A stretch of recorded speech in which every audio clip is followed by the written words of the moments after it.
Good morning, everybody. We've got the parts in for the 5.3 rebuild. The heads are out getting rebuilt, well, getting cut and all checked. The block's getting ready to get taken out to the machine shop. This will be getting the DOD delete. Thank God.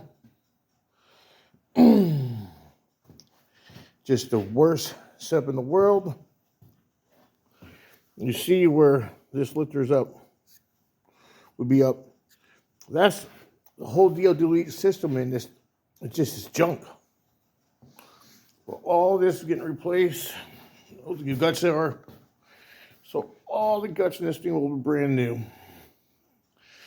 Then the customer can get his 2011 Silverado back Z71.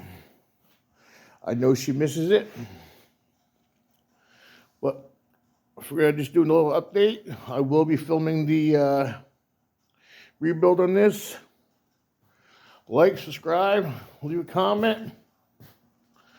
Let me know what you think. Later, folks.